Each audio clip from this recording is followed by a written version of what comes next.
আসসালামু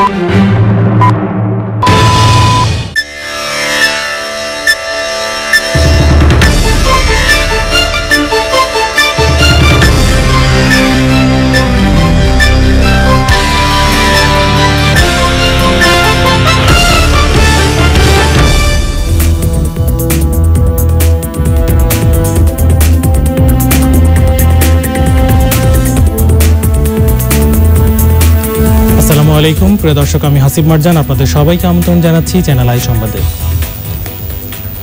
আর বিস্তারিত সংবাদের শুরুতেই জানিয়ে দিচ্ছি গিয়ার সংবাদ শিরোনামগুলো।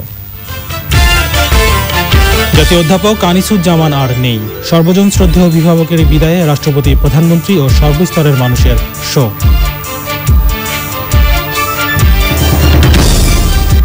দেশে করোনা ভাইরাসে মোট আক্রান্ত 18,863, বৃহস্পতিবার পর্যন্ত 24 ঘন্টায় 1,000-এর বেশি শনাক্ত ও 14 জনের মৃত্যু। আস্থা ও বিশ্বাস রেখে করোনা ভাইরাস পরিস্থিতি মোকাবেলার আহ্বান প্রধানমন্ত্রীর, কর্মহীন 50 লাখ পরিবারকে নগদ অর্থ সহায়তা। সাধারণ ছুটির মেয়াদ 30 মে পর্যন্ত বাড়িয়ে প্রজ্ঞাপন জারি, জনসাধারণের চলাচল কঠোরভাবে নিয়ন্ত্রণের নির্দেশনা।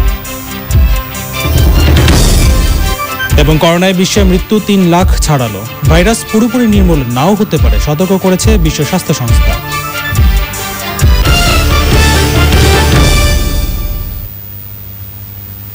এছাড়া সোশ্যাল ইসলামী ব্যাংক লিমিটেড বিশেষ সংবাদে থাকছে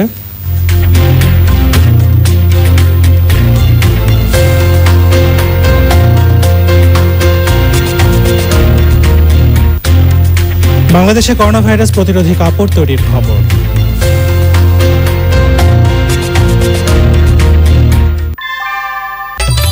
ঘরের চালের স্থায়ী সমাধান আনোয়ার সিমেন্ট শীট, সব সিজনেই ফিট। সংবাদ শিরোনামগুলো জানাচ্ছিলাম, এবারে চলে যাচ্ছি বিস্তারিত সংবাদে।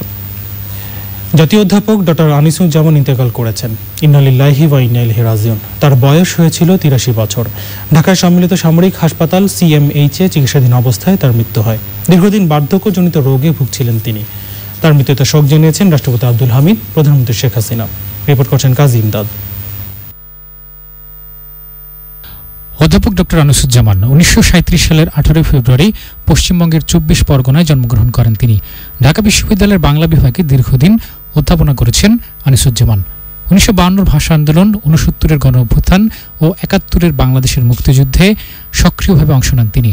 মুক্তিযুদ্ধের সময় ভারতে গিয়ে প্রবাসী বাংলাদেশ সরকারের পরিকল্পনা কমিশনের সদস্য হিসেবে গুরুত্বপূর্ণ ভূমিকা রাখেন তিনি। স্বাধীনতা পরবর্তী বাংলাদেশের প্রথম জাতীয় শিক্ষা কমিশনের সদস্য ছিলেন ডক্টর আনিসুজ্জামান। একটা কমিটি করা হয়, অধ্যাপক সৈয়দ আলী হাসান জাহাঙ্গীরনগর বিশ্ববিদ্যালয়ের ভাইস চ্যান্সেলর, তখন বাংলা একাডেমির মহাপরিচালক ডক্টর মাজারুল ইসলাম, এবং আমাকে তার সদস্য সচিব করা হয়। এই কমিটি বাংলা পাঠ চূড়ান্তভাবে নির্ধারণ করেন। বাংলাদেশের সংবিধান প্রণয়নের ক্ষেত্রেও গুরুত্বপূর্ণ ভূমিকা রয়েছে তার। বাংলা সাহিত্যের ইতিহাস নিয়েও অনেক গবেষণা করেছেন তিনি। শিক্ষা ও সাহিত্যে অবদানের জন্য একাধিক পুরস্কার লাভ করেছেন ডক্টর আনিসুজ্জামান। শিক্ষাক্ষেত্রে অবদানের জন্য বাংলা একাডেমি সাহিত্য পুরস্কার, 21 পদক সহ নানা সম্মাননায় ভূষিত হন তিনি। অধ্যাপক আনিসুজ্জামানকে ভারত সরকার পদ্মভূষণ সহ নানা সম্মাননা দেয়। 2015 সালে ডক্টর আনিসুজ্জামানকে স্বাধীনতা পুরস্কার প্রদান করে বাংলাদেশ সরকার। 2018 সালের 19 জন সম্মানসূচক জাতীয় অধ্যাপক হিসেবে ডক্টর আনিসুজ্জামানকে নিয়োগ দেয় বাংলাদেশ সরকার। সর্বশেষ তিনি বাংলা একাডেমির সভাপতি হিসেবে দায়িত্ব পালন করছিলেন। কাজী ইমদাদ, চ্যানেল আই, ঢাকা। আরও 1,000-এর বেশি শনাক্তে বাংলাদেশে এখন করোনা ভাইরাসে আক্রান্তের মোট সংখ্যা 18,863। বৃহস্পতিবার দুপুর পর্যন্ত একদিনে নতুন শনাক্ত 1,041 জন। এদের সহ শেষ 3 সপ্তাহে শনাক্ত হয়েছেন 13,000-এর বেশি। গত 24 ঘন্টায় কেউ সুস্থ না হলেও মৃত্যু সংখ্যা 14, মোট মৃত্যু 283। রিপোর্ট চকরমালিথার।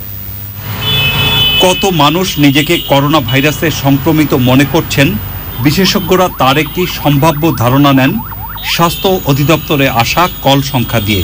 বৃহস্পতিবার দুপুর পর্যন্ত অধিদপ্তরের 4টি হটলাইনে করোনা সংক্রান্ত কল এসেছে এ যাবৎকালের সর্বোচ্চ 1.5 লাখের উপরে। এ সময়ে শনাক্ত হয়েছেন 1000-এর বেশি। তবে কারো হাসপাতাল থেকে সুস্থ হয়ে বাড়ি ফেরার খবর নেই। হটলাইনে আসা 1,51,502টি কল যাচাই বাছাই করে নমুনা সংগ্রহ করা হয়েছে 7,837 জনের, আর পরীক্ষা হয়েছে 7,392টি। তাদের মধ্যে শনাক্ত 1,041, এ সময় মারা গেছেন 14 জন। স্বাস্থ্য বুলেটিনের তথ্য অনুযায়ী দেশে এ পর্যন্ত 18,863 জন মানুষ করোনা ভাইরাসে আক্রান্ত। বাড়ি এবং হাসপাতালে চিকিৎসা নিচ্ছেন 15,219 জন। 24 ঘন্টায় নতুন কেউ সুস্থ না হলেও সুস্থ হওয়ার মোট সংখ্যা 3,361, আর এখন পর্যন্ত মৃত্যু সংখ্যা 283। কোয়ারেন্টাইনে আছেন 46,014 আর আইসোলেশনে 2,570 জন। 1,041 জন ব্যক্তি এই 24 ঘন্টা শনাক্ত হয়েছে। এ পর্যন্ত আমাদের শনাক্ত ব্যক্তি হলো 18,863 জন। 14 জন মৃত্যুবরণ করেছেন গত 24 ঘন্টায় এবং এ পর্যন্ত মৃত্যু 280 জন। সপ্তাহ ওয়ারি তথ্য দিয়ে বুলেটিনে জানানো হয় এখনো ঢাকাতেই আক্রান্ত বেশি।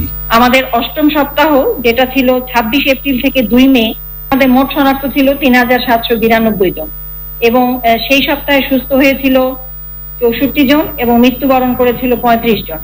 নবম সপ্তাহ, যেটা 3 মে থেকে 9 মে, সেখানে আমাদের মোট শনাক্ত হয়েছিল 4,980 জন এবং সুস্থ হয়েছিল 2,337 জন এবং মৃত্যুবরণ করেছিল সেই সপ্তাহে 39 জন। আমরা এখন দশম সপ্তাহে, আমাদের এখনো 2 দিন বাকি আছে। আজকে 14 মে পর্যন্ত আমাদের এই সপ্তাহে শনাক্ত 5,093 জন, সুস্থ হলো 1,189 জন এবং মৃত্যুবরণ করলে এই সপ্তাহে 14 মে পর্যন্ত 69 জন। বুলেটিনে বলা হয় করোনা থেকে ঝুঁকিমুক্ত থাকার মূল অস্ত্র ঘরে থাকা, আর জরুরি প্রয়োজনে একান্তই বাইরে বের হতে হলে সামাজিক দূরত্ব বজায় রাখা। সুস্থ থেকে বাংলাদেশকে ভালো রাখবো। চকর মালিথা, চ্যানেল আই, ঢাকা। এবারে স্বাস্থ্য বুলেটিনের বিশ্লেষণ। দিনের বুলেটিন ও সর্বশেষ পরিস্থিতি বিশ্লেষণ করে বাংলাদেশ মেডিকেল অ্যাসোসিয়েশন BMA এর সাবেক সভাপতি ও পাবলিক সার্ভিস কমিশনের সাবেক সদস্য প্রফেসর ডাক্তার মোহাম্মদ সোহরাব আলী বলেছেন, বাংলাদেশের হাসপাতালগুলো করোনা চিকিৎসার জন্য যথেষ্ট প্রস্তুত নয়, তাই দেশে করোনা মোকাবেলায় লকডাউনের কোনো বিকল্প নেই। স্বাস্থ্য অধিদপ্তরের আজকের বুলেটিন অনুযায়ী গত 24 ঘন্টায় শনাক্তকরণ ও মৃতের সংখ্যা খুব একটা কমে নাই। তাতে করে ধারণা করা যায় যে 10 মে থেকে লকডাউন যতটুকু শিথিল করা হয়েছিল তার ক্ষতিকারক যারা খাদ্যের অভাবে বের হচ্ছে আর যারা লকডাউনের গুরুত্ব বুঝে না এবং স্বাস্থ্যবিধি তোয়াক্কা করে না, তারাই এই শিথিলতার সুযোগ নিচ্ছে। ওদিকে দোকান মালিক সমিতি খুবই মজার আহ্বান জানাচ্ছেন, কেউ যেন প্রয়োজন ছাড়া শপিং করতে না আসেন।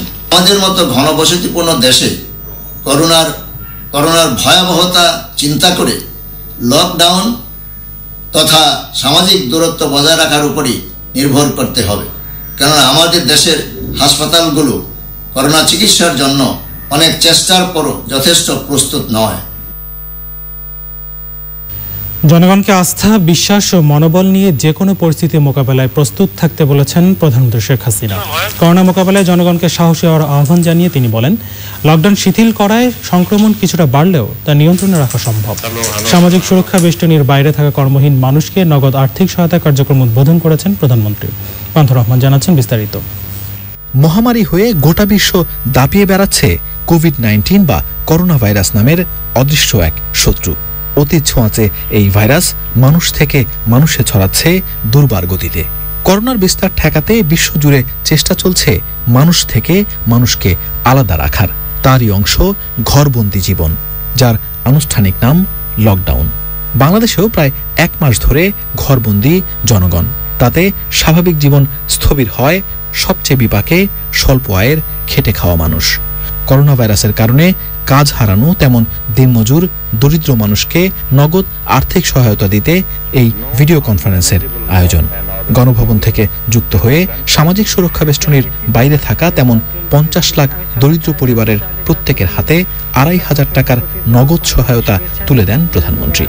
জনগণকে আস্থা ও বিশ্বাস নিয়ে পরিস্থিতি মোকাবেলার আহ্বান জানান শেখ হাসিনা। যারা পাচ্ছেন তারা পাচ্ছেন, বিজেপি পাচ্ছেন, বিজেপি পাচ্ছেন, বয়স্ক ভাতা পাচ্ছেন, তারা না, তার বাইরে যারা কিছুই পাচ্ছেন না, সেই না পাওয়া যারা তাদের জন্য কিন্তু এই ব্যবস্থাটা, এই তালিকাটা করার সময় বারবার আমরা অনুরোধ করছি যে এই বিষয়টা যেন অবশ্যই নজরে থাকে। দেশবাসীকে আমি বলবো যে আপনারা সবাই আস্থা রাখবেন, বিশ্বাস রাখবেন, মনোবল রাখবেন এবং যে কোনো পরিস্থিতি মোকাবেলার জন্য সবসময় প্রস্তুত থাকবেন। অর্থনৈতিক বিপর্যয় ঠেকাতে দেশের 1 ইঞ্চি জমিও ফাঁকা না রাখার নির্দেশ দেন প্রধানমন্ত্রী। আমাদের 1 ইঞ্চি জমি অনাবাদি থাকবে না, কারণ একটা কথা মনে রাখতে হবে, এখন যেমন শিল্প কলকারখানা সেভাবে চলতে পারছে না, আমদানি রপ্তানি সীমাবদ্ধতা দেখা দিচ্ছে, সেরকম অবস্থায় আমাদের দেশে মানুষের জন্য খাদ্যের অভাব না হয় সেই দিকে লক্ষ্য রেখে আমাদের যে জমি আছে, উর্বর জমি এবং আমাদের মানুষ আছে, সেটাই আমাদের কাজে লাগাতে হবে। কতদিন একটা মানুষকে আমরা আটকে রাখতে পারি? মানুষের জীবনের প্রয়োজনটা অনেক বেশি, মানুষের ক্ষতি হবে, মৃত্যু হবে সেই চিন্তা করে তাদের যতই আমরা আটকে রাখি না কেন, ক্ষুধার জ্বালাটা তার থেকে অনেক বেশি। মানুষের পেটে ক্ষুধার অন্ন যোগাতে হবে, তাদের কর্মসংস্থানের ব্যবস্থা করতে হবে, তাদের চিকিৎসার ব্যবস্থা করতে হবে, তাদের জীবনমান চলমান রাখতে হবে। যদিও আমরা কিছুটা আমাদের শিথিলতার জন্য হয়তো এটা একটু সংক্রমণ বেড়ে গেছে, তবে আমি আশা করি যে এটাও আমরা নিয়ন্ত্রণে আনতে পারবো, কারণ আমরা যদি বিশ্বের উন্নত দেশগুলির সাথে আমাদের দেশের তুলনা করি, সে তুলনায় আমি বলবো যে আমাদের স্বাস্থ্যসেবা যথেষ্ট দক্ষতার পরিচয় দিয়েছে, যে কারণে আমরা এটা অনেকটা নিয়ন্ত্রণ করতে পেরেছি। সহযোগিতার এই অর্থ পেতে কারো কাছে ধর্ণা দিতে হবে না উল্লেখ করে প্রধানমন্ত্রী জানান, এই কার্যক্রম প্রধানমন্ত্রী কার্যালয়ের নজরদারিতে আছে। হাতে হাতে টাকা নিতে হবে না, কারো কাছে যেতে হবে না, ধর্ণা দিতে হবে না, বলতে হবে না, সবার কাছে টাকা হেঁটে পৌঁছে যাবে, মোবাইল ফোনের মাধ্যমে ডিজিটাল পদ্ধতিতে পৌঁছে যাবে। একই অনুষ্ঠানে অনলাইন ব্যাংকিং ব্যবস্থার মাধ্যমে প্রধানমন্ত্রীর শিক্ষা সহায়তা ফান্ড থেকে স্নাতক পরীক্ষার্থীদের ফি বিতরণ করেন প্রধানমন্ত্রী। পরে সুবিধাভোগীদের সঙ্গে কথাও বলেন প্রধানমন্ত্রী শেখ হাসিনা। Panthur Rahman, Channel I, Dhaka. এবারে গার্ডিয়ান লাইফ ইন্স্যুরেন্স করোনা সর্বশেষ।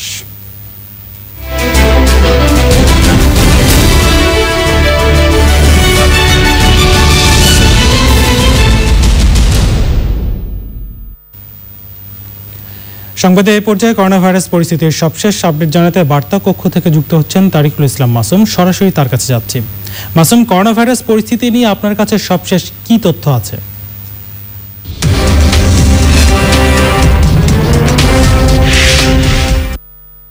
আমার কাছে এইমাত্র যে তথ্যটি এসছে, আমরা সবাই জানি যে অধ্যাপক আনিসুজ্জামান স্যার আজ বিকেলে সম্মিলিত সামরিক হাসপাতালে ইন্তেকাল করেছেন, কিন্তু সম্মিলিত সামরিক হাসপাতালের হিমঘরে তার মরদেহ রাখা হয়েছিল আগামীকাল দাফন করার জন্য।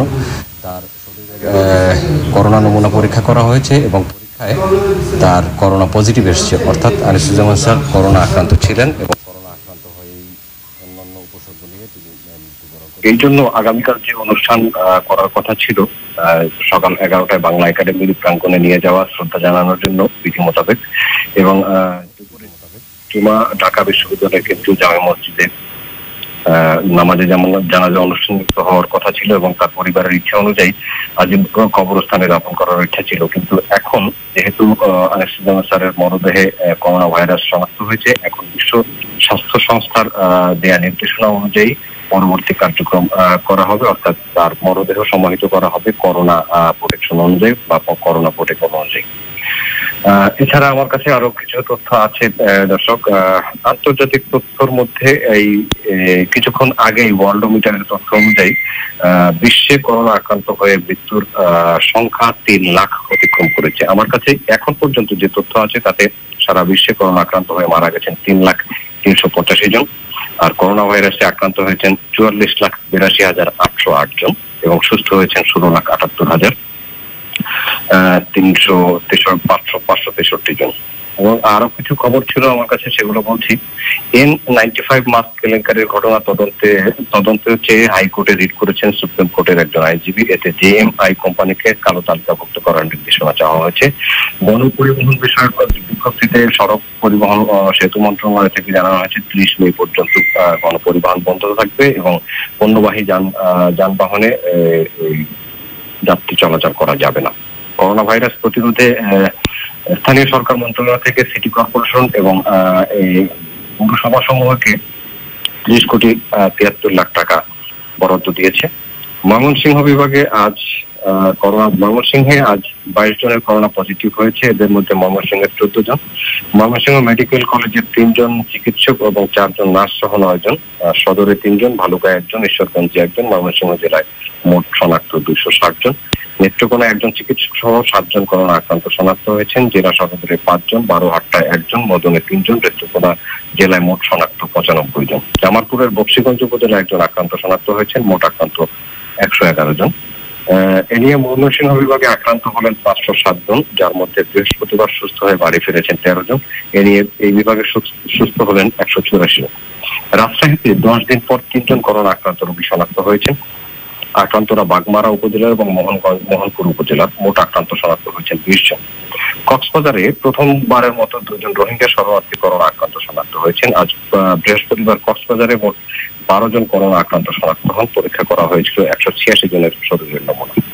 রাঙামাটিতে নতুন করে 10 জন করোনা আক্রান্ত শনাক্ত হয়েছেন। এ নিয়ে চিকিৎসক, নার্স সহ রাঙামাটিতে মোট আক্রান্ত শনাক্ত 24 জন। গাজীপুরে 15 পুলিশ সদস্য সহ 129 জন আক্রান্ত হয়েছেন। রংপুর মেডিকেল কলেজের পরীক্ষায় পুলিশ আনসার বাহিনীর সদস্য সহ 22 জন করোনা আক্রান্ত শনাক্ত হয়েছেন।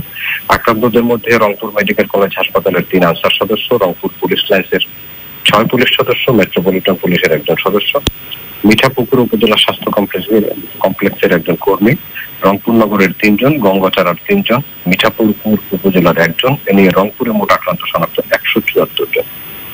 লালমনিরহাটে 1 জন চিকিৎসক এবং কর্মচারী করোনা আক্রান্ত হয়েছেন। লক্ষ্মীপুরে নতুন করে 13 জন সহ মোট 76 জন করোনা আক্রান্ত শনাক্ত হয়েছেন। এদের মধ্যে একই পরিবারের রায়পুরের আছেন 12 জন। মুন্সিগঞ্জে 5 জন চিকিৎসক এবং 15 জন স্বাস্থ্যকর্মী সহ 27 জন করোনা আক্রান্ত শনাক্ত হয়েছেন। জেলায় মোট শনাক্ত 331 জন। গোপালগঞ্জে একদিনে নতুন করে 12 জন করোনা আক্রান্ত শনাক্ত হয়েছেন। এদের মধ্যে একই পরিবারের 5 জন এবং 3 জন চিকিৎসক রয়েছেন। শরীয়তপুরে 1 জন চিকিৎসক সহ 5 জন করোনা আক্রান্ত শনাক্ত হয়েছেন। শরীয়তপুরে করোনা আক্রান্তদের মধ্যে 1 জন ঢাকায় চিকিৎসাধীন অবস্থায় মারা গেছেন। জেলায় মোট আক্রান্ত শনাক্ত 66 জন। মাদারীপুরে 24 ঘন্টায় শনাক্ত হয়েছেন 4 জন। পটুয়াখালীর কলাপাড়ায় 1 জন মাছ ব্যবসায়ী করোনা আক্রান্ত শনাক্ত হয়েছেন। দুমকিতে সুস্থ হয়েছেন 1 জন নারী। জেলায় মোট আক্রান্ত শনাক্ত 32 জন। ব্যবসায়ীদের দাবির মুখে শুক্রবার থেকে টাঙ্গাইলে ব্যবসা প্রতিষ্ঠান খুলে দেওয়ার সিদ্ধান্ত নিয়েছে প্রশাসন। আসলে এই ছিল আমার কাছে। মাসুম, আপনাকে ধন্যবাদ। বার্তা কক্ষ থেকে সরাসরি সারা দেশের করোনা ভাইরাসের সবশেষ পরিস্থিতি জানাচ্ছিলেন তারিকুল ইসলাম মাসুম। করোনা পরিস্থিতি মোকাবেলায় সাধারণ ছুটির মেয়াদ 30 মে পর্যন্ত বাড়িয়েছে সরকার। নতুন প্রজ্ঞাপনে বলা হয়েছে, ছুটিকালীন সময়ে জনসাধারণের চলাচল কঠোরভাবে নিয়ন্ত্রিত থাকবে। এক জেলা থেকে অন্য জেলায় কেউ যাতায়াত করতে পারবে না। রিপোর্ট করছেন মুরসালিন বাবলা। বাংলাদেশে করোনা ভাইরাস আক্রান্ত রোগীর সংখ্যা বেড়েই চলেছে।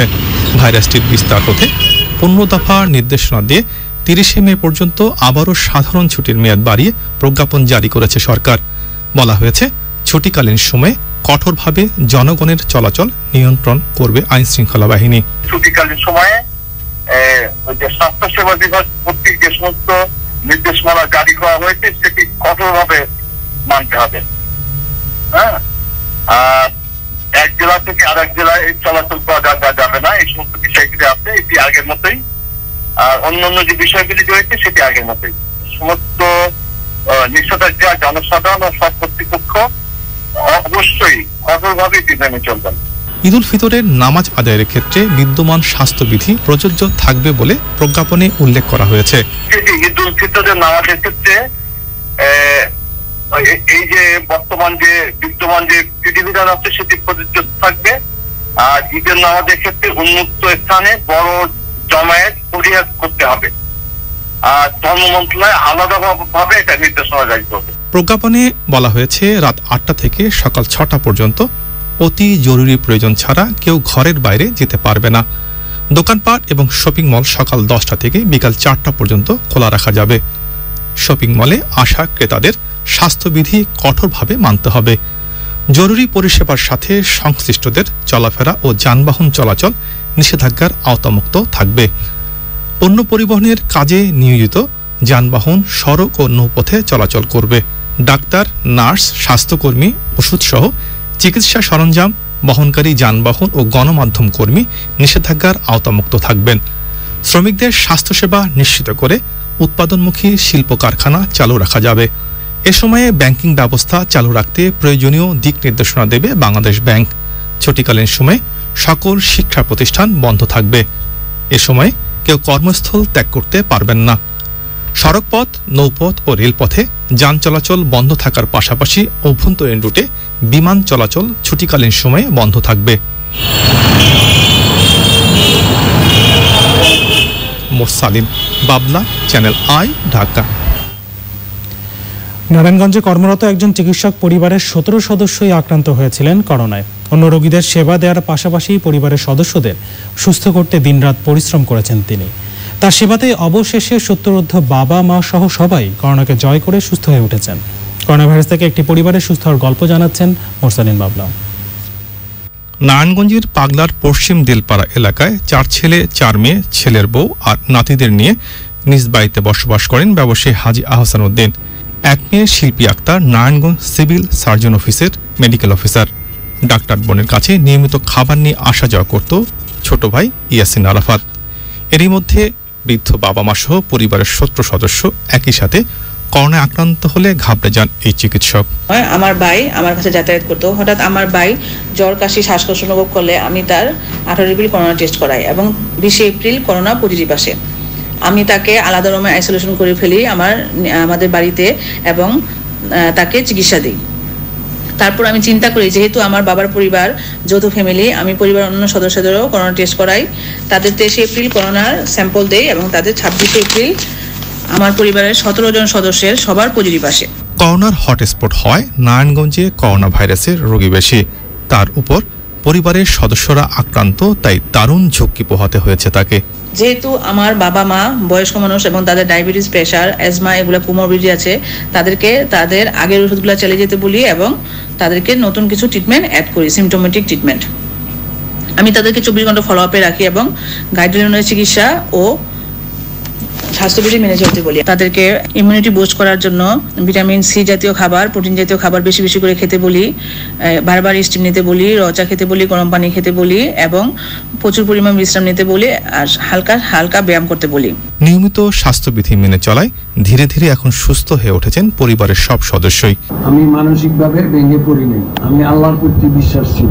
আমার মেয়ের দেওয়া নিয়ম কানুন মেনে চলেছি। আমার মেয়ে আমাকে উৎসাহ দিয়েছে যে করোনাকে ভয় নয়, জয় করতে হবে এবং আল্লাহর রহমতে আমরা করোনাকে জয় করেছি। আমরা প্রচুর পরিমাণ ভিটামিন সি খেয়েছি।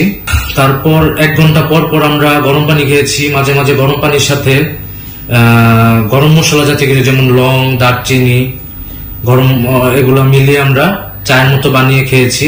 আর দিনে 7-8 বারের মতো গার্গেল করছি লবণ পানি দিয়ে। নির্দিষ্ট কিছু নিয়ম কানুন মেনে চললেই করোনা থেকে খুব সহজে বা ইজিলি মুক্তি পাওয়া যায়। এই চিকিৎসকের মতে করোনা হলে ভয়ের কিছু নেই। সঠিক চিকিৎসা এবং স্বাস্থ্যবিধি মেনে চললে করোনাকে জয় করা সম্ভব। মোরসালিন, বাবলা, চ্যানেল আই, ঢাকা। সরকার ঘোষিত সাধারণ ছুটি এবং অঘোষিত লকডাউনের প্রথম 50 দিনে দেশের বেশিরভাগ মানুষকে ঘরে রাখতে পারার পাশাপাশি সচেতনতাকে বড় প্রাপ্তি হিসেবে দেখছেন জনস্বাস্থ্য বিশেষজ্ঞরা। তবে তারা বলছেন, প্রান্তিক মানুষের নিজেদের চাহিদার চাপে সেটা রক্ষা করা যাচ্ছে না, যা এই মুহূর্তে সবচেয়ে বড় চ্যালেঞ্জ। অর্থনীতিবিদদের মতে, প্রান্তিক মানুষের সুরক্ষা সহ অর্থনীতির পুনরুদ্ধারে সুশাসন নিশ্চিত না হলে সামগ্রিকভাবে আর্থসামাজিক অবস্থা আরও খারাপের দিকে যাবে। বিস্তারিত চক্রমালিতার রিপোর্টে। করোনার সংক্রমণ ছড়িয়ে পড়ার পর 26শে মার্চ থেকে সারা দেশে সাধারণ ছুটি ঘোষণা করে সরকার। সামাজিক দূরত্ব নিশ্চিত করতে মানুষকে ঘরে থাকতে বলা হয়। কাজ শুরু করে আইনশৃঙ্খলা বাহিনী। কখনো কঠোর, কখনো ঢিলেঢালা ব্যবস্থায় 50তম দিন পার করছে অঘোষিত লকডাউন। সাম্প্রতিক সময়ে অনেক জায়গায় জনসমাগম দেখা গেলেও মহামারীর মধ্যে নিজের সুরক্ষা নিজের হাতে, এটা বুঝে বেশিরভাগ মানুষ দীর্ঘ সময় ঘর থেকে বের হননি। আমরা অন্তত 2 সপ্তাহ আগে, অর্থাৎ গণসংক্রমণ শুরু হওয়ার 2 সপ্তাহ আগে আমরা এই লকডাউন নামক বিধিনিষেধ আরোপ করেছি। এর ফলে হয়েছে কি, আমরা এই মহামারীটা বিলম্বিত করতে পেরেছি। জনস্বাস্থ্যবিদ বা রোগতত্ত্ববিদরা বলে থাকেন যে মহামারীকে একেবারে ঠেকানো যায় না, তবে একে বিলম্বিত করা যায়, যেন প্রস্তুতি নেওয়ার সময় পাওয়া যায়, মানুষ যেন সচেতন হয়। সে কাজটি আমরা করতে পেরেছি। দেশব্যাপী এই লকডাউন করবার কারণে সারা দেশের মানুষকে সচেতন করা গেছে, তারা বুঝেছে যে এই মহামারীর বিপদকে কিভাবে এ থেকে রক্ষা পেতে হবে। প্রায় সবাই এই বিষয়টি জানে, সেটা কিন্তু একটা বড় পাওনা। তবে নিজের প্রয়োজনে ঘর থেকে বেরিয়ে আসছেন অনেক মানুষ, বিশেষ করে নিম্ন আয়ের মানুষকে ঘরে রাখা সম্ভব হচ্ছে না। সবচাইতে প্রান্তিক মানুষের সামাজিক নিরাপত্তার বিষয়টা কিন্তু আমরা তেমনভাবে করতে পারিনি, ফলে প্রান্তিক মানুষদের চাপেই অনেকটা এখন লকডাউনটা প্রশ্নের সম্মুখীন হয়ে গেছে, অনেক জায়গায় সেটি ভেঙে পড়ছে সেই বিষয়টি। আরেকদিকে হচ্ছে লকডাউন করবার কারণে কারো কারোর মধ্যে একটা ধারণা চলে এসছে, যেহেতু আমরা মহামারীকে বিলম্বিত করতে পেরেছি, তারা হয়তো ভাবছেন আর বেশি কিছু হবে না, আমাদের এখানে ভাইরাসটা দুর্বল হয়ে গেছে, কাজেই এখন যদি লকডাউনকে আমরা তুলে দিই তাহলে কোনো অসুবিধা নেই। এটা একটা বিপজ্জনক চিন্তা। এই প্রান্তিক মানুষদের পুনর্বাসনের পাশাপাশি লকডাউন থেকে উত্তরণে উপযুক্ত কর্মকৌশল এবং পরে অর্থনীতির পুনরুদ্ধার এখন বড় চ্যালেঞ্জ। গ্রামীণ অর্থনীতির পুনর্জাগরণ অত্যন্ত গুরুত্বপূর্ণ। কৃষিকে নজর দিতে হবে, ক্ষুদ্র ঋণের ব্যাপক অর্থায়ন করতে হবে। দ্বিতীয়ত, নানা ধরনের প্রণোদনা প্যাকেজ ঘোষণা করা হয়েছে, এগুলোর সুশাসন নিশ্চিত করতে হবে। তৃতীয়ত, আমাদের বিশাল জনগোষ্ঠী অনানুষ্ঠানিক সেবা খাতে কাজ করে, এই সেবা খাতের কাজগুলো স্বাস্থ্যবিধি মেনে নিয়ন্ত্রিতভাবে কিভাবে চালু করা যায় এদিকে নজর দেওয়া দরকার। শেষ কথাটা হচ্ছে, এই সময়কালে আমরা যখন অর্থনৈতিক পুনরুদ্ধারের কাজে ব্যস্ত থাকব, তখন বিশাল দরিদ্র এবং নতুন দরিদ্র জনগোষ্ঠীর খাদ্য নিরাপত্তার বিষয়টাও নিশ্চিত করতে হবে। করোনা ভাইরাস পরিস্থিতিতে অন্যান্য দেশের মতো বাংলাদেশেও স্বল্প, মধ্য এবং দীর্ঘমেয়াদী পরিকল্পনা করছে সরকার। সেই আলোকেই হবে আগামী অর্থ বছরের বাজেট। Chokor Malitha, Channel I, Dhaka. Coronavirus কখনোই বিশ্ব থেকে নির্মূল হবে না এবং প্রতি বছর এই ভাইরাসে বহু মানুষের প্রাণহানি ঘটবে বলে সতর্ক করেছে বিশ্ব স্বাস্থ্য সংস্থা। করোনা ভাইরাসে বিশ্বের মৃত্যু 3 লাখ ছাড়িয়েছে। জাতিসংঘ বলছে, গৃহবন্দী হয়ে থাকায় বিশ্বের বহু মানুষ বিষণ্ণতায় ভুগবে। ব্রাজিলে 24 ঘন্টায় রেকর্ড 11,500 মানুষ করোনা ভাইরাসে আক্রান্ত হয়েছেন। রিপোর্ট করছেন তামনা তানজিনা। কোভিড-19 আক্রান্ত হয়ে বিশ্বে প্রায় 3 লাখ মানুষ মারা গেছেন। আক্রান্ত 44.5 লাখ ছাড়িয়েছে। সুস্থ হয়েছেন 16,75,000-এর বেশি মানুষ। বিশ্ব স্বাস্থ্য সংস্থা বলছে, করোনা ভাইরাস বিশ্ব থেকে কখনোই পুরোপুরি নির্মূল হবে না। বিশ্ববাসীকে দীর্ঘদিন এ ভাইরাস সংক্রমণের শঙ্কা নিয়েই বসবাস করতে হবে বলেও সতর্ক করেছে সংস্থাটি। করোনার প্রভাবে অর্থনৈতিক মন্দার বিষয়ে সতর্ক করে জাতিসংঘ বলছে, বিশ্বের 300 কোটিরও বেশি মানুষ চরম দারিদ্র্যের মধ্যে পড়ার সম্ভাবনা রয়েছে। তাছাড়া দিনের পর দিন অবরুদ্ধ হয়ে থাকায় অসংখ্য মানুষ বিষণ্ণতায় ভুগতে পারে। করোনা মোকাবেলায় কংগ্রেসের পুরোপুরি সমর্থন না পেলে যুক্তরাষ্ট্রে দীর্ঘমেয়াদী অর্থনৈতিক মন্দা দেখা দিতে পারে, সতর্ক করেছে কেন্দ্রীয় ব্যাংক ফেডারেল রিজার্ভের চেয়ারম্যান জেরোম পাওয়েল। মার্কিন গোয়েন্দা সংস্থা FBI ও সাইবার সিকিউরিটি এজেন্সির দাবি, কোভিড-19 চিকিৎসা ও ভ্যাকসিন সম্পর্কিত গবেষণা তথ্য চুরি করার চেষ্টা করছে চীনা হ্যাকাররা। করোনা ভাইরাসে সবকিছু দীর্ঘ সময় ধরে লকডাউন থাকায় বড় ধরনের আর্থিক ক্ষতির সম্মুখীন হতে যাচ্ছে অস্ট্রেলিয়া। প্রধানমন্ত্রী স্কট মরিসন জানিয়েছেন, কর্মক্ষেত্রে উপস্থিতি 63% কম। এতে 6 লাখ অস্ট্রেলিয়ান চাকরি হারাচ্ছেন, যাদের মধ্যে 3.25 লাখই নারী। বিশ্বের অন্যতম ব্যস্ত দুবাই বিমানবন্দর খুলে দেওয়া হচ্ছে। আগামী সপ্তাহে চালু হবে এমিরেটস এয়ারলাইন্স। তবে বিমানবন্দর কর্তৃপক্ষ জানিয়েছে, করোনা পরীক্ষার জন্য এখনও পর্যাপ্ত কিট সংগ্রহ করা সম্ভব হয়নি। করোনা ভাইরাসের উপসর্গ নিয়ে এক কয়েদির মৃত্যুতে 2800 কয়েদিকে মুক্তি দিয়েছে নিকারাগুয়া। মহামারী প্রতিরোধে জাতীয়, আঞ্চলিক ও বৈশ্বিক পর্যায়ে সবাইকে একসঙ্গে কাজ করতে হবে বলে জানিয়েছে বিশ্ব স্বাস্থ্য সংস্থা। তামান্না তানজিনা, চ্যানেল আই। মহামারী করোনা ভাইরাসে আক্রান্ত হয়ে বিশ্বজুড়ে মৃত্যুর হার 7% কাছাকাছি। বিপরীতে সুস্থ হওয়ার হার প্রায় 93%। এর মাঝে বাসায় চিকিৎসা নিয়ে সুস্থ হচ্ছেন বেশিরভাগ মানুষ। কেউ আবার মনোবল দিয়ে জয় করে নিয়েছেন করোনাকে। করোনার লক্ষণ ও প্রতিকার নিয়ে নিজ নিজ মতামত জানাচ্ছেন বিশেষজ্ঞরা। বিস্তারিত আলভি হোসেনের রিপোর্টে।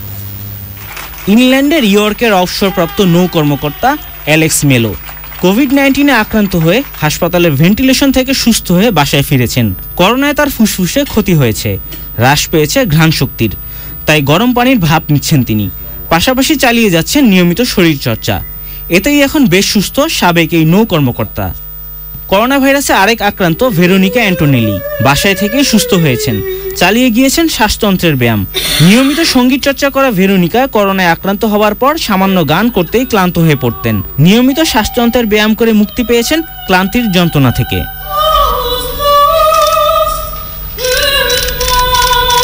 মনোবলের জোরে স্পেনে করোনা সংক্রমণকে হারিয়ে সুস্থ হয়েছেন 113 বছরের বৃদ্ধা মারিয়া ব্রানিয়াস। বিশ্বে এখন পর্যন্ত মারিয়াই সবচেয়ে বয়স্ক ব্যক্তি যিনি করোনা সংক্রমণকে হারিয়ে জয়ী হয়েছেন।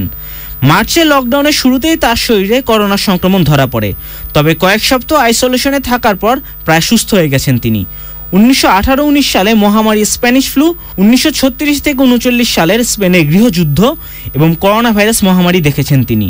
করোনা থেকে সুস্থ হবার পর বিশ্বে অনেকেই শ্বাসতন্ত্রের রোগে ভুগবে বলে সতর্ক করেছেন এমরি বিশ্ববিদ্যালয়ের সংক্রামক রোগ বিশেষজ্ঞ ডাক্তার জে ভার্কি।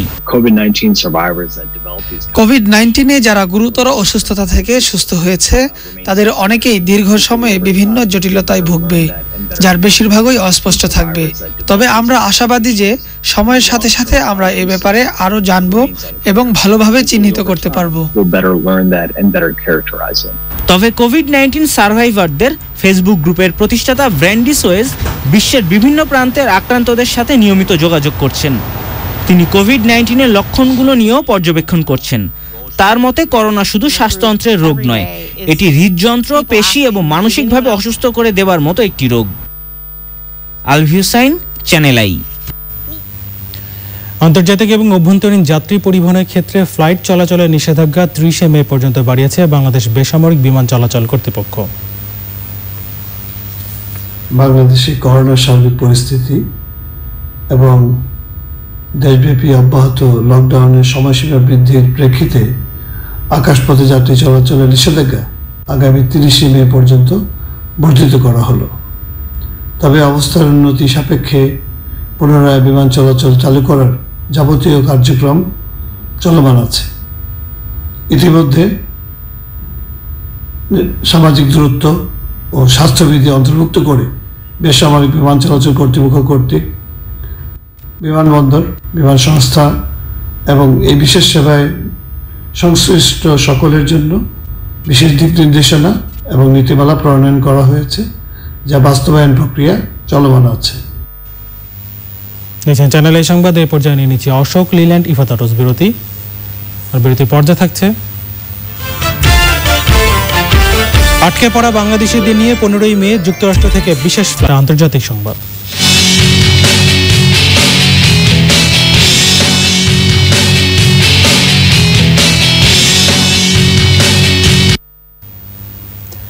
করোনা ভাইরাসের কারণে যুক্তরাষ্ট্রে আটকে পড়া বাংলাদেশিদের নিয়ে 15ই মে ঢাকার উদ্দেশ্যে রওনা হবে বিশেষ ফ্লাইট।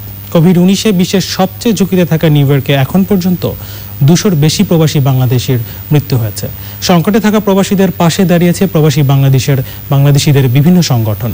নিউ ইয়র্ক থেকে রাশেদ আহমেদের প্রধান তথ্য ভিডিওচিত্রে তামান্না তানজিনার রিপোর্ট। করোনা ভাইরাস দ্রুত সংক্রমণের কারণে 2 মাস আগেই লকডাউন করা হয় যুক্তরাষ্ট্রের বিভিন্ন রাজ্য। আটকে পড়েন সেখানে ঘুরতে কিংবা কাজে যাওয়া বাংলাদেশিরাও।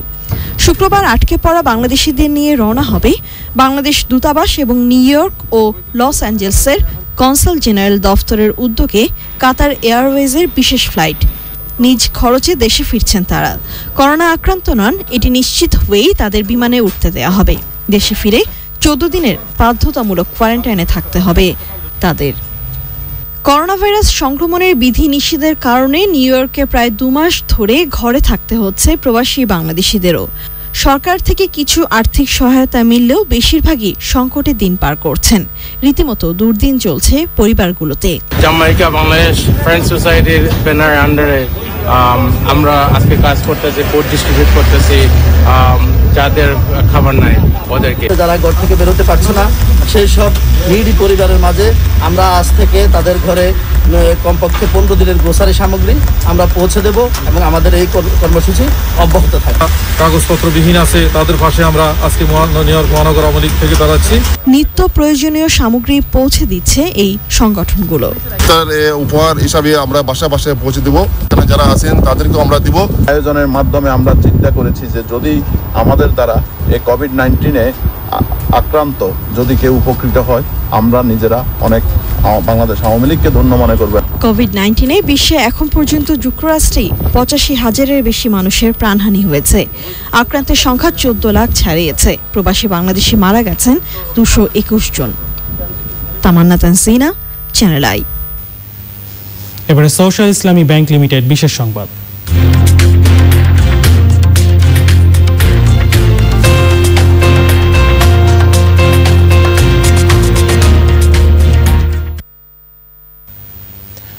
করোনা ভাইরাস প্রতিরোধক কাপড় তৈরি করল বাংলাদেশ। 2 মিনিটেই ভাইরাস মুক্ত করতে সক্ষম ওই কাপড়। সুইজারল্যান্ডের 2টি কোম্পানি কারিগরি সহায়তায় এই কাপড় তৈরি করেছে বাংলাদেশের অন্যতম বৃহৎ রপ্তানিমূলক প্রতিষ্ঠান জাবের অ্যান্ড জুবায়ের। চক্রমালিতার রিপোর্ট। মহামারী করোনা ভাইরাস প্রতিরোধে বিশ্বব্যাপী প্রতিদিনই আসছে নতুন নতুন খবর। এরই মধ্যে ভ্যাকসিন তৈরির কাজ করছে বাংলাদেশ। এবার করোনা ভাইরাস রোধে এলো কাপড় তৈরির খবর। দেশের বস্ত্র খাতের অন্যতম শীর্ষ প্রতিষ্ঠান জাবের অ্যান্ড জুবায়ের তৈরি করেছে করোনা সহ সব ভাইরাস রোধী কাপড়। দুপুরে গুলশানে এক সংবাদ সম্মেলনে নতুন এই কাপড়ের বিস্তারিত জানানো হয়। এরই ভেতরে ইউএসএ এবং ইউরোপ থেকে আমরা যে পরিমাণ সাড়া পাচ্ছি, সেই স্ট্যাটিস্টিক্স বা ডাটা থেকে আমরা আপনাদেরকে জানাচ্ছি যে বাংলাদেশের অন্তত 1002 গার্মেন্ট এই ধরনের ফেব্রিকেশন থেকে গার্মেন্ট বানিয়ে এই যে অচলায়তন তৈরি হয়েছে ব্যবসার, সেটা অনেকখানি কিন্তু মোকাবেলা করতে পারবে। উদ্ভাবিত এই কাপড় ভাইরাসে সংক্রমিত হলে আপনা আপনি মাত্র 120 সেকেন্ডে ডিসইনফেক্ট হবে। 20 থেকে 30 বার ধুলেও কাপড়ের এই ভাইরাস বিরোধী ক্ষমতা নষ্ট হবে না। এতে ত্বকের কোনো ক্ষতি হবে না বলেও জানানো হয় সংবাদ সম্মেলনে। এটা এগেইন ডিপেন্ড করে কি আপনার কাপড়ের কনস্ট্রাকশনের উপরে, বিকজ কাপড় যত ডেন্স হবে কাপড়ের দাম বাড়বে। কাপড়ের ডেন্সিটি, কাপড়ের কনস্ট্রাকশন এবং কাপড়ের কালার্স, যদি ইয়ানডাইট থাকে তার দাম ভিন্ন হবে, যদি প্রিন্ট থাকে তার দাম ভিন্ন হবে। বিশ্ব বাজারের জন্য ইতোমধ্যে অর্ডার পেতে শুরু করেছে কোম্পানিটি। তবে দেশের বাজারে এই কাপড় পাওয়া যাবে আরও 1.5 মাস পর। Chokor Malitha, Channel I, Dhaka. Guardian Life Insurance অর্থনীতি সংবাদ।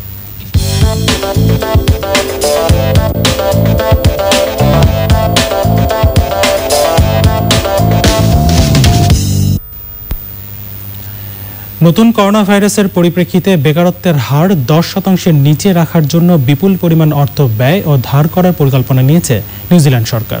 জাতির ইতিহাসে এবারই প্রথম এ ধরনের বাজেট প্রকাশ করেছেন অর্থমন্ত্রী গ্রান্ট রবার্টসন। 2023 সালের মধ্যে জিডিপি 20 থেকে 54% নিয়ে যাওয়ার জন্য ঋণ বাড়ানো হবে। পরিবেশের উন্নয়ন এবং ভবন তৈরির কাজের মাধ্যমে হাজার হাজার কর্মসংস্থান সৃষ্টি করা হবে। বর্তমানে ব্যয় বাড়ানো হলেও করোনার কারণে সৃষ্ট অর্থনৈতিক বিপর্যয়কে সামাল দেওয়ার জন্য যথেষ্ট হবে না। এ পর্যায়ে চট্টগ্রাম সংবাদ।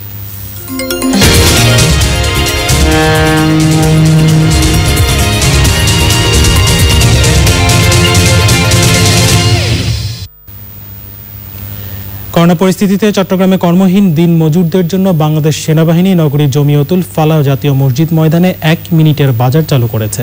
তালিকাভুক্ত 1000 পরিবার এ বাজার থেকে মাত্র 1 মিনিটেই তাদের প্রয়োজনীয় দ্রব্য সামগ্রী নিয়ে যাচ্ছে।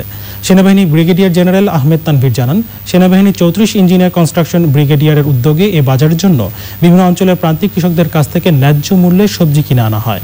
পরে যে এলাকায় দরিদ্র মানুষের তালিকা করা হয় সেই এলাকায় সুবিধামতো জায়গায় বিনামূল্যের এই সবজি বাজার বসানো হয়। আগামী 1 মাস এই কার্যক্রম চলবে। পূবালী ব্যাংক লিমিটেড কৃষি সংবাদ।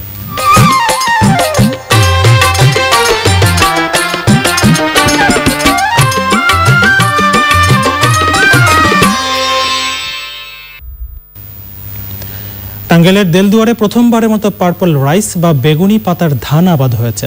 কৃষক জানান, ভালো ফলন পেলে আগামীতে ওই জাতের ধানের আবাদ বাড়াবেন তারা। এখন দেখবেন প্রকৃতি সংবাদ।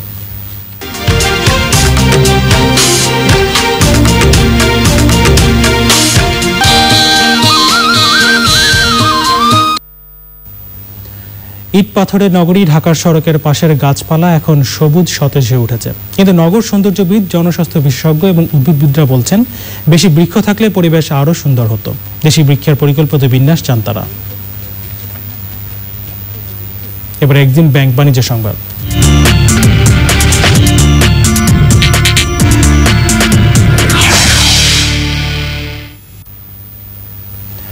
চীনে শপিং মল ও দোকানপাটে এখনও ক্রেতাদের আনাগোনা নেই বললেই চলে। তাই অনেক খুচরা বিক্রেতা তাদের পণ্যগুলি সামাজিক যোগাযোগ মাধ্যমে সরাসরি সম্প্রচারের মাধ্যমে ক্রেতাদের কাছে নিয়ে যাচ্ছেন। লাইভ স্ট্রিমিং এর মাধ্যমে বিপুল সংখ্যক ক্রেতার সঙ্গে যোগাযোগ হচ্ছে বিক্রেতাদের। এই বেচাকেনার ক্ষেত্রে মডেল করা হচ্ছে লাইভ স্ট্রিম তারকাদের। এই তারকাদের প্রায় প্রত্যেকেরই রয়েছে কোটি কোটি ফলোয়ার্স। ভালো কমিশনের বিনিময়ে তারা বিভিন্ন রকম পণ্য নিয়ে দর্শকদের দৃষ্টি আকর্ষণ করতে সক্ষম হচ্ছেন। চীনে দিনে দিনে জনপ্রিয় হয়ে উঠছে লাইভ স্ট্রিমিং। বিশেষ করে করোনা ভাইরাসের কারণে এর চাহিদা অনেক বেশি বৃদ্ধি পেয়েছে। দেখছেন চ্যানেলের সংবাদ। এই পর্যায়ে সময় হয়ে গেল আবার অশোক, লিনান্ট, ইফাত বিরতি নেবার। আর বিরতির পর অন্যান্য আরও সংবাদের সঙ্গে জানিয়ে ফিরব। গণপরিবহন ছাড়া রাজধানীতে যান চলাচল প্রায় স্বাভাবিক। সামাজিক দূরত্ব না ঝাড়ি আকারে কিছু শপিং মলে কেনাকাটা শুরু হয়েছে। অনেক ফুটপাতেও পসরা সাজিয়ে বসেছেন বিক্রেতারা। তবে এসব জায়গায় সামাজিক দূরত্ব মানা হচ্ছে না। রাস্তায় যাত্রীবাহী বাস ছাড়া যানবাহন চলাচল প্রায় স্বাভাবিক। করোনা ভাইরাসে ক্ষতিগ্রস্তদের সহায়তায় সারা দেশে ত্রাণ ও খাদ্য সামগ্রী বিতরণ অব্যাহত রয়েছে। বিস্তারিত যাযাবর বিন্টু রিপোর্টে। নিম্ন মধ্যবিত্ত ও দরিদ্র মানুষকে সহায়তার উদ্যোগ নিয়েছে স্বেচ্ছাসেবী সংগঠন ইউজিবি। এর অংশ হিসেবে রাজধানী মোহাম্মদপুর, আসাদ গেট ও শিয়া মসজিদ এলাকায় ইফতার বিতরণ করা হয়েছে। রাজধানীর উত্তরা 10 নম্বর সেক্টরে দুস্থদের মাঝে ত্রাণ সামগ্রী বিতরণ করা হয়েছে। বরিশাল 2 আসনের সংসদ সদস্য মনিরুল ইসলামের পক্ষ থেকে এই ত্রাণ সামগ্রী প্রদান করা হয়। করোনায় ক্ষতিগ্রস্ত রাজধানী মোহাম্মদপুর, আদাবর ও শেরেবাংলা নগরে অসহায় মানুষদের আর্থিক সহায়তা প্রদান করেছেন সাবেক সংসদ সদস্য মকবুল হোসেন। করোনা ভাইরাস সংক্রমণ প্রতিরোধে ভোলার জেলা প্রশাসক ও পুলিশ সুপার কার্যালয়, হাসপাতাল সহ গুরুত্বপূর্ণ 10 স্থানে স্বয়ংক্রিয় জীবাণুনাশক টানেল বসানো হয়েছে। উদ্বোধন করেন ভোলা 3 আসনের সংসদ সদস্য নুরুন নবী চৌধুরী শাওন। এমপি শাওনের ব্যক্তি উদ্যোগ ও অর্থায়নে এসব টানেল স্থাপন করা হয়।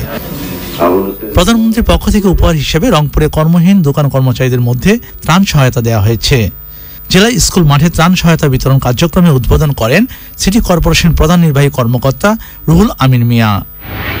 করোনা সংকট মোকাবেলায় ঠাকুরগাঁও পৌরসভার 105টি মসজিদের 165 জন ইমাম ও মুয়াজ্জিনের মাঝে নগদ 3 লাখ টাকা বিতরণ করা হয়েছে। বান্দরবানের আলীকদম সেনাজোন 23 বীরের তত্ত্বাবধানে আলীকদম উপজেলার দুর্গম এলাকায় অসহায়, দুস্থ ও কর্মহীন পরিবারের মাঝে খাদ্য সামগ্রী বিতরণ করা হয়। যাযাবর মিন্টু, চ্যানেল আই। সংবাদে এই পর্যায়ে সময় হয়ে গেল আরও একবার অশোক, লিল্যান্ড, ইফাত বিরতি নেবার। আর বিরতির পর খেলার খবরে জানিয়ে ফিরব। খেলোয়াড় ও কর্মকর্তাদের জন্য সাউথ আমেরিকান ফুটবল অ্যাসোসিয়েশনের নতুন নিয়ম, পতাকা ও জার্সি বিনিময়ে নিষেধাজ্ঞা।